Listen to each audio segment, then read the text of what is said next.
Auzubillahiminash-shaytanir-rajim. Bismillahir-rahmanir-rahim. Assalamu alaikum students, how are you all? Hope you all will be doing well and good. तो आज की जो video होने वाली है वो कंप्यूटर साइंस के स्टूडेंट्स के लिए, क्लास 10 के स्टूडेंट्स के लिए होने वाली है। तो जैसे कि हमने लास्ट वीडियो में अपना मॉडल पेपर 1 डिस्कस किया था, तो आज की वीडियो में हम सेकंड मॉडल पेपर के सोल्यूशन को डिस्कस करने जा रहे हैं। So without wasting over time let's start our video.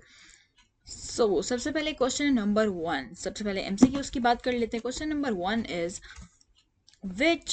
Which symbol is use to obtain, कौन सा सिंबल ऐसा होता है जो ऑब्टेन करवाता है total marks from the values given by the user in the flow chart development. तो आप यूजर से इनपुट या आउटपुट लेते हो। गिवन बाय द यूजर्स का मतलब क्या है कि मतलब यूजर से हम आउटपुट ले रहे हैं। तो जब यूजर से हम किसी चीज की आउटपुट लेते हैं तो वो कौन सा ऐसा सिंबल होता है जो यूज किया जाता है, वो है रेक्टेंगल।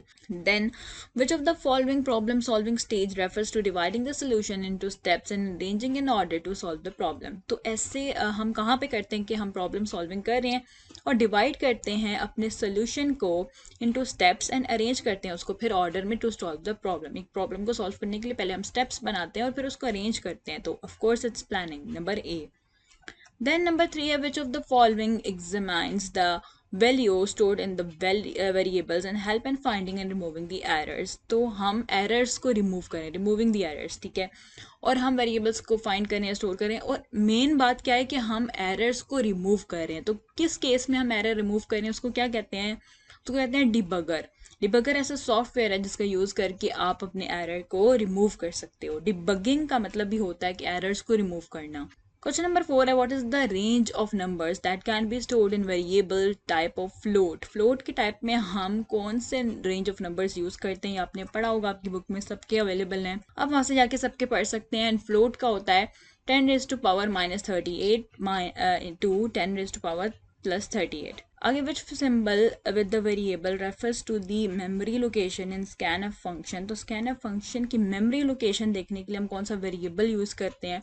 तो आपको पता है स्कैनएफ में हम सिर्फ एम्परसेंट साइन यूज करते हैं। हम परसेंटेज साइन स्कैनएफ में कभी भी यूज नहीं करते। एम्परसेंट साइन को यूज करते हैं और मेमोरी लोकेशन पे जाके अपनी जो भी हमारी वेरिएबल होता है उस वेरिएबल की वैल्यू लेकर आ जाता होता है। आगे चलता है question number 6, what is the value of z after evaluating the given expression where a is equal to b and b is a equal to 5 and b is equal to 3। तो अब यहाँ पे इस केस में हमें z की value निकालनी है, ये हमारा मेन क्वेश्चन है। तो इस क्वेश्चन में हमें a की और b की वैल्यू पुट करनी है और हमें इसका आंसर फाइंड आउट करना है।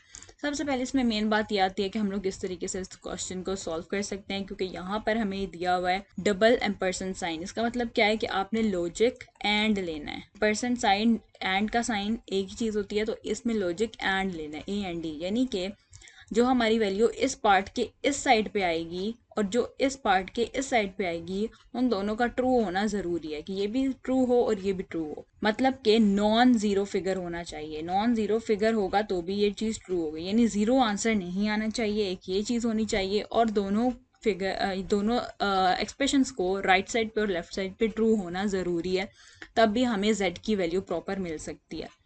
तो अब बात करते हैं सबसे पहले इस साइड की, एम्परसेंट से इस वाली साइड की। तो b डिवाइड बाई 2, b की वैल्यू क्या है 3। 3 को जब हम 2 पे डिवाइड करेंगे तो क्या आंसर आएगा? यहाँ पर हम अपना कैलकुलेटर खोलते हैं और कैलकुलेटर पे चेक करते हैं कि हमारा आंसर क्या आता है। ये पॉइंट में आंसर आएगा और हमने पॉइंट में ही इसको नोट करना है। तो आंसर हमारा आता है 3/2 का 3 डिवाइड बाई 2। तो 3 को डिवाइड किया 2 पे तो हमारे पास आंसर आ गया 1.5। तो यहाँ पे आ जाएगा 1.5 प्लस ये पार्ट हो गया 1.5, आगे प्लस का साइन। अब यहाँ पे फिर b की वैल्यू स्टोर होगी जो है क्या है 3 को मल्टीप्लाई करवा देंगे हम 4 के साथ एंड देन हम उसको डिवाइड कर देंगे अगेन b के साथ। तो अब b की वैल्यू क्या है 3 4s are 12 divide by B, यानी इसको भी अब आगे फर्दर हमने डिवाइड करना है बी के साथ। बी की वैल्यू क्या है 3। 12 को 3 पे डिवाइड करें तो क्या आता है? यहाँ पे हम दोबारा से कर लेते हैं। 12 डिवाइड बाई 3 इज 4। तो 4 आंसर आता है। तो यहाँ पे आ जाएगा 1.5 प्लस 4 में जब आप ऐड करेंगे 4 प्लस 1.5 करेंगे तो ये बन जाता है 4.5। तो यहाँ की आंसर आ गया 4.5। क्या ये नॉन ज़ीरो है? यस, ये नॉन ज़ीरो है। तो ये स्टेटमेंट हो गई हमारी ट्रू। तो इस तरीके से हमने अपनी स्टेटमेंट को कर लिया ट्रू। अब बात करते हैं स्टेटमेंट की दूसरी साइड की। एम्परसेंड साइन के दूसरी साइड पे हमारा आ रहा है B is less than A plus A divide by 3, यानी कि लेस देन वाली साइन तो हमने नहीं छेड़ना। बी की वैल्यू क्या है 3, तो यहाँ पे आ जाएगा 3 इज लेस देन, इस स्टेटमेंट को हम यहाँ पे करते हैं 3 इज लेस देन, अब ए प्लस ए यानी 5 प्लस 5, 5 प्लस 5 10, 10 डिवाइड बाई 3। अब 10 डिवाइड बाई 3 क्या आंसर आएगा, यहाँ पे करते हैं 10 डिवाइड बाई 3, आंसर इज 3.33। तो इसका आंसर आ जाएगा 3 लेस देन 3.33। तो अब हमें देखना है क्या हमारा ये वाली जो साइड है ये 3 से बड़ी है, क्योंकि इसका मतलब यही होता है ना कि जो उनसी साइड है वो यहाँ पे बड़ी है और यहाँ पे वैल्यू छोटी है। तो 3 is less then 3.33, yes true. ठीक है, तो ये भी चीज़ ट्रू हो गई और ये भी चीज़ ट्रू हो गई, क्योंकि नॉन जीरो नहीं होनी चाहिए, पहली चीज़ ये होती है। ठीक है, नॉन जीरो नहीं है फिगर, ये भी समझ आ गई, और दूसरी साइड पे ट्रू है ये भी, तो दोनों साइड ट्रू है। तो हमारा जो आउटपुट है, जब हमारी इनपुट्स जो हैं एंड गेट में, एंड लॉजिक गेट में क्या होता है कि दोनों इनपुट्स का ट्रू होना, या जितनी भी इनपुट्स हैं उनका ट्रू होना जरूरी है। तो इस साइड की भी ट्रू है और इस साइड की भी ट्रू है, तो आउटपुट क्या आएगी 0 या 1, 0 तो नहीं आ सकती 1 आएगी, तो इसलिए इसका आंसर हो गया 1। तो z की वैल्यू क्या हो गई है, z की वैल्यू हो गई z इक्वल टू 1। तो आई होप सो यहाँ तक आपको क्लियर हो गया होगा कि किस तरीके से हमने अपना क्वेश्चन सॉल्व किया। बेटर वे ये होता है कि आप इसको डिमास रूल से करें। ठीक है, डिमास रूल को अप्लाई करके करेंगे तो वो आपके लिए ज़्यादा इजी हो सकता है। ठीक है, तो अब चलते हैं, इसी तरह का एक और क्वेश्चन आ जाता है, what is the value of z after evaluating this. ठीक है, तो अब x equal to 10 y equal to 3 दिया हुआ है, z की वैल्यू हमें फाइंड करनी है। बट ये अब इसमें बात देखने वाली ये है कि यहाँ पर क्या दिया हुआ है और यहाँ पर देखें क्या दिया हुआ है।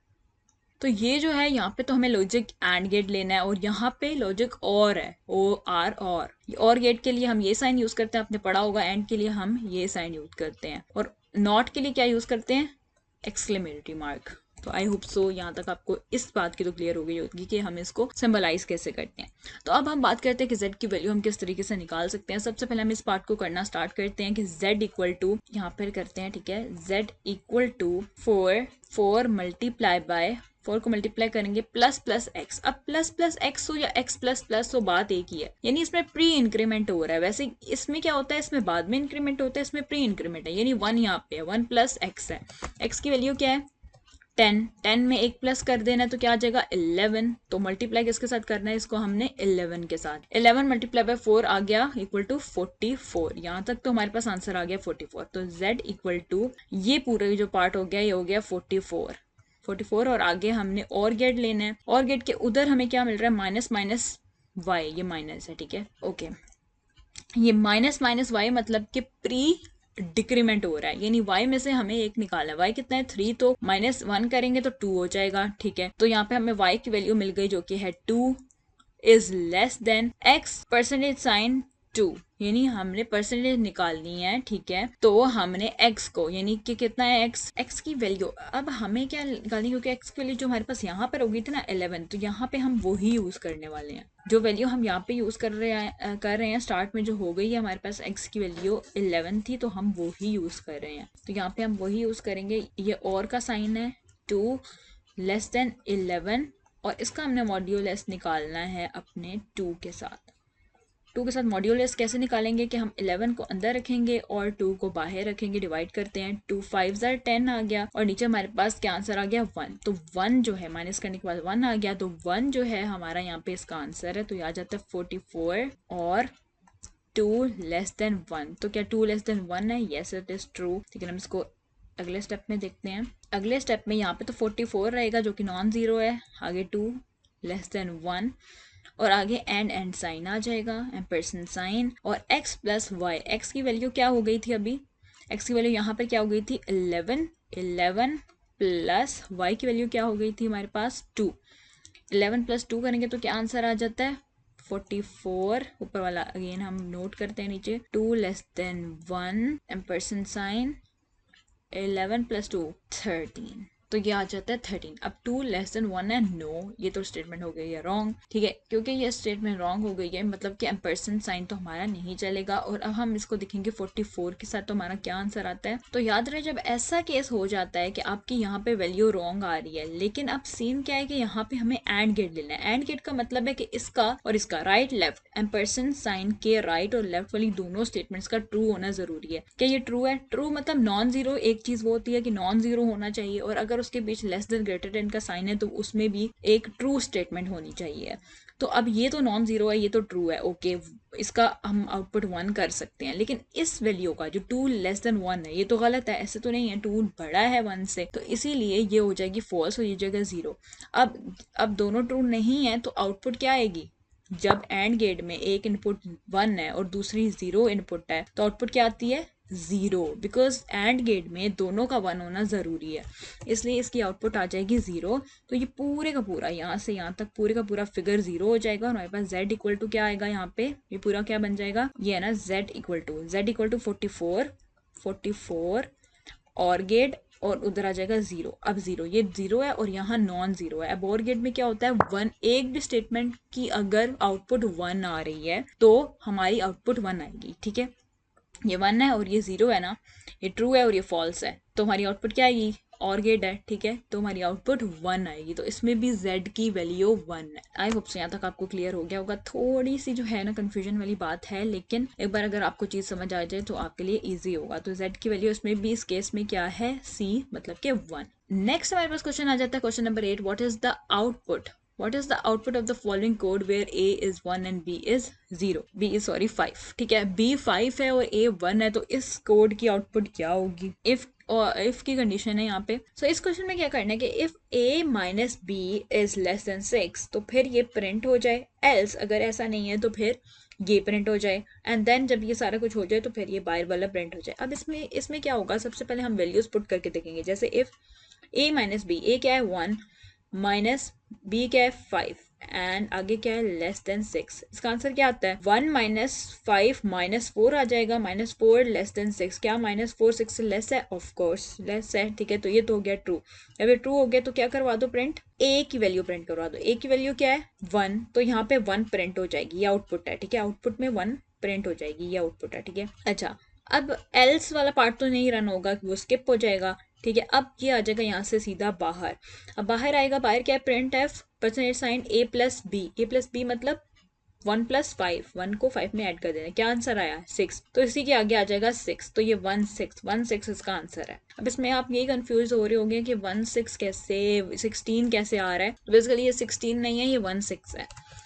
तो क्यों है ऐसा? क्योंकि यहाँ पे कहीं पे भी न्यू लाइन स्टेटमेंट नहीं है, बैक स्लैश न्यू नहीं है ना, एन नहीं है ना, back slash N new line की स्टेटमेंट नहीं दी हुई, इसलिए ये साथ साथ न्यू आए हैं। आई होप सो यहाँ तक आपको क्लियर हो गया होगा। तो ये भी आपको ना पेपर में देखना पड़ेगा कि क्या परसेंटेज साइन एन दिया हुआ है या परसेंटेज साइन टी है। तो ये सारी चीज़ें जो है ना आपने एस्केप सीक्वेंसेस को देखना होता है कि क्या वो क्वेश्चन में है कि नहीं है, ताकि आपको ईजी हो क्वेश्चन को सॉल्व करना। अगला 9 आ जाता है, which one of the following is valid statement for for loop के लिए कौन सी स्टेटमेंट जो है वो वैलिड है? सबसे पहले 4 के आगे इस तरह के 2 साइंस आ सकते हैं, सेमीकोलन यस आ सकते हैं और आते भी होते हैं। 4 के साथ INT इंटीजर के लिए, और फिर उसी के अंदर हम वैल्यूज दे सकते हैं, और फिर आगे सेमीकोलन यस बिल्कुल दे सकते हैं।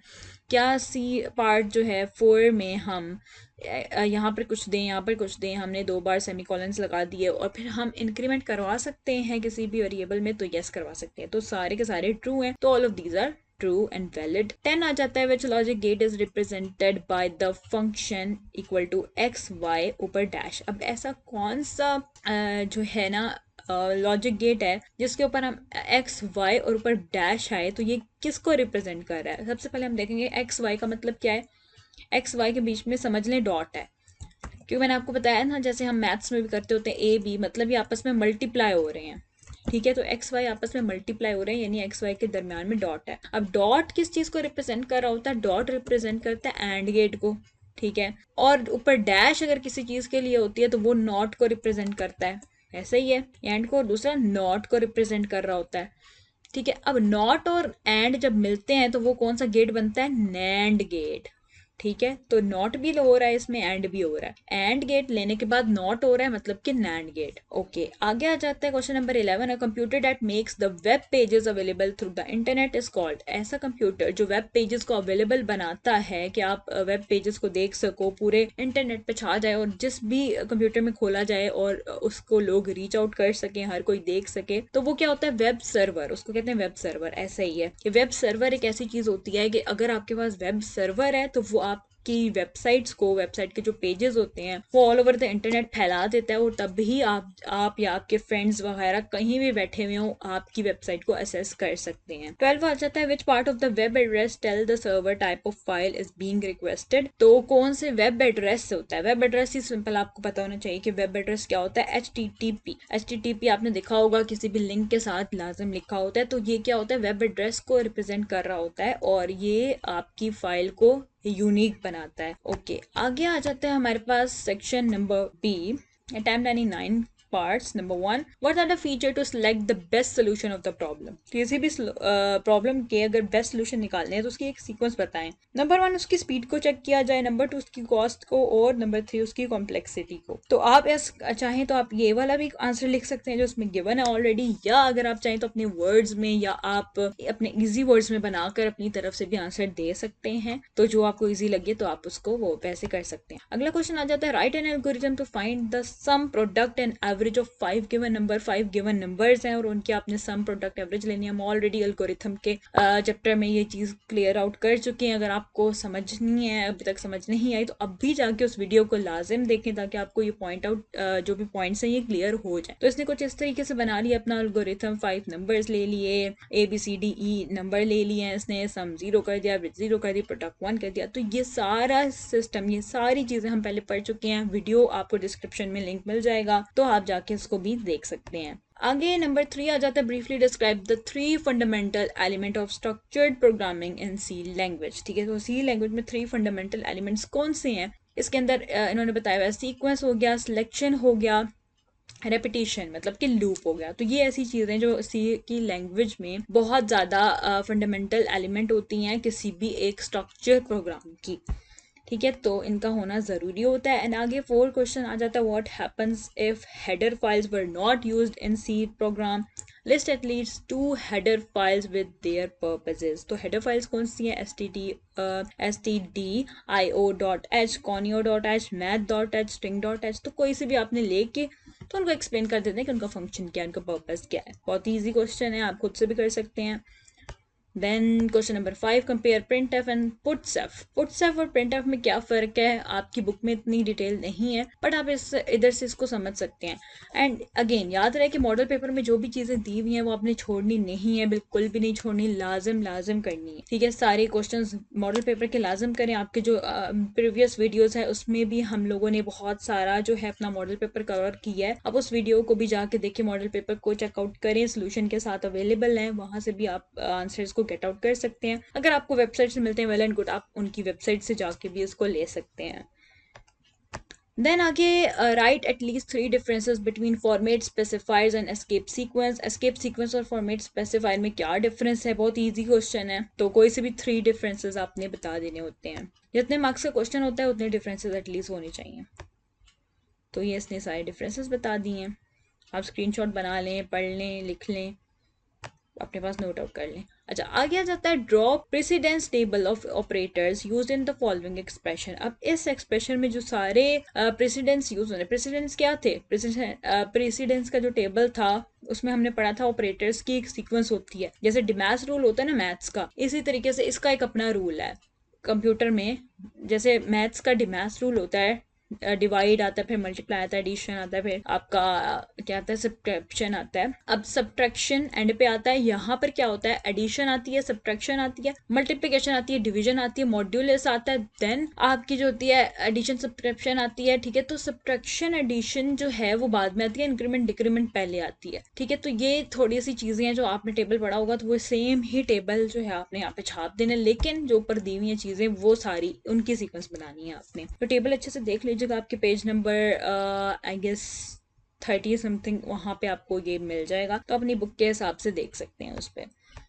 आगे आ जाता है differentiate between if else if and switch structure. ठीक है, तो इफ एल्स इफ और स्विच में कौन सा डिफरेंसेस हैं, क्योंकि ये ऑलमोस्ट सेम होते हैं तो इसीलिए इनका बहुत ज़्यादा डिफरेंस आ सकता है। तो बहुत ज़्यादा इंपॉर्टेंट क्वेश्चन है, इसको बिल्कुल ना छोड़ना, लाजिम इसको कर लीजिएगा। देन हमारे पास क्वेश्चन आ जाता है 9, if the condition inside if the statement is false then by default the else statement is executed if created. तो if the condition inside the switch statement, okay, ये जो दिए हुए आंसर ये इसी पार्ट का आंसर है, ये वाला। ठीक है, तो इन्होंने इनसे जो है ना मिस प्रिंट हुई हुई हैं चीज़ें। तो ये जो पार्ट है ना, ये ऊपर वाले स्विच और इफ एल्स इफ का पार्ट है, यहाँ से आपका क्वेश्चन ये वाला स्टार्ट होता है। Right, write a code that prints the given sequence of numbers on the single line, also print its sum by using any loop। ठीक है, तो लूप का इस्तेमाल करके आपने इनको प्रिंट करवाना है। तो आपने सीक्वेंस देखनी होती है कि अब ये क्या है, 3 का टेबल है लेकिन उल्टा, ये 3 का टेबल है उल्टा, तो क्या मतलब है इसका कि -3 कर रहे हैं हर एक में, तो वो आपने उस हिसाब से इसका पूरा बनाना है। आप देख सकते हो, अगेन ऑलरेडी हम ये चीज़ें पढ़ चुके हैं तो मैं ज़्यादा डिटेल में नहीं जा रही हूँ। Write the output of each gate shown in the following figure. इस फिगर में आपने देखना है और आपने ईच गेट के बारे में लिखना है कि इसमें कौन कौन सा गेट कहाँ कहाँ पे यूज़ हो रहा है, कुछ इस तरीके से। Then differentiate between ordered list and unordered list in HTML। Unordered order में क्या फ़र्क होता है, सिंपल एक ऑर्डर में होती है, उसमें 1 2 3 करके पॉइंट्स दिए होते हैं, एंड अनऑर्डर में आपके नॉर्मल बुलेट्स पॉइंट आ रहे होते हैं। तो वही चीज़ आपने वर्ड्स में एक्सप्लेन कर देनी है। Define the following terms, web hosting, web server, hyperlink, बहुत ईजी है।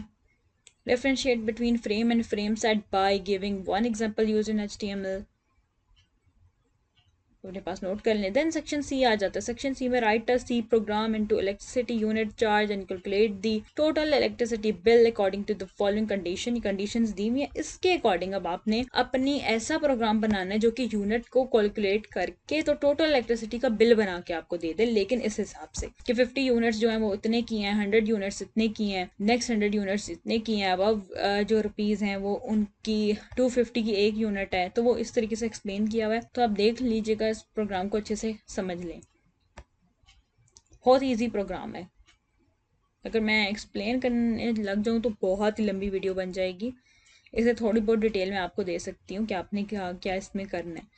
बट अगेन इस टाइप की थोड़ा सा ये क्वेश्चन जो है ट्रिकी है, तो इस टाइप के क्वेश्चन एग्जाम में नहीं आते होते, इजी आएंगे तो इतनी टेंशन की बात नहीं है। सम वगैरह वाले ही आएंगे, इतने मुश्किल क्वेश्चंस नहीं आएंगे क्योंकि थोड़ा सा जो है ट्रिकी है, लेकिन स्टिल आप इसको देख लीजिएगा। Then write a program that read a number and print its power, take it from user if it is a prime number, otherwise print its factorial by using any control structure.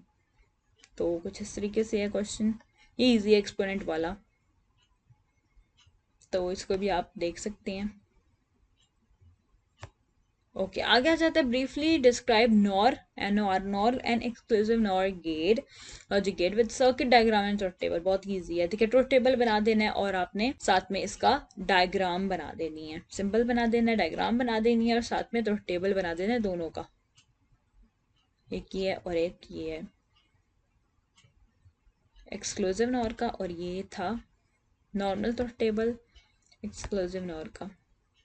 Then Karnaugh map क्या है? Also write its simplification rules and 3 variables Karnaugh map। तो ये rules आपको पता होने चाहिए, 2-3 आपने याद कर लेने, ज़्यादा डिटेल में नहीं जाना, बस समझ लें और अपने पॉइंट आपने इसमें ऐड कर देनी है। ठीक है, तो ये इंपॉर्टेंट है। ठीक है, ये इंपॉर्टेंट है तो ये नहीं छोड़ना। बाकी इसमें जो प्रोग्राम्स हैं वो बहुत कम ही आता है कि इतने मुश्किल आए, लेकिन फिर भी आपने इसको छोड़ना नहीं है। तो आई होप सो आज की वीडियो आपको अच्छी लगी होगी, सारा मॉडल पेपर आपको क्लियर आउट हो गया होगा। जो चीज़ें समझ नहीं है उनको समझने की कोशिश करें, समझ नहीं आई तो कमेंट सेक्शन में आप क्वेश्चन आउट कर सकते हैं किसी चीज़ की। अगर आपको थोड़ी बहुत समझ नहीं है बात तो आपको कमेंट सेक्शन में ही आंसर दे दिया जाएगा, तो आपने परेशान नहीं होना। अल्लाह ताला आपको बहुत ज़्यादा कामयाब करे, पेपर की बहुत ज़्यादा अच्छी तैयारियां करने हैं और अपना बहुत ज़्यादा ख्याल रखिएगा। और इस चैनल को सब्सक्राइब करना मत भूलिए, बेल आइकन को प्रेस करिए ताकि आपको पूरी नोटिफिकेशन साथ साथ मिलती रहे। और साथ में अगर वीडियो आपको अच्छी लगी है तो वीडियो को लाइक करना ना भूलें और चैनल के साथ जुड़े रहें ताकि आपको हमारी लेटेस्ट वीडियो साथ साथ मिलती रहें। ओके, अल्लाह हाफिज़।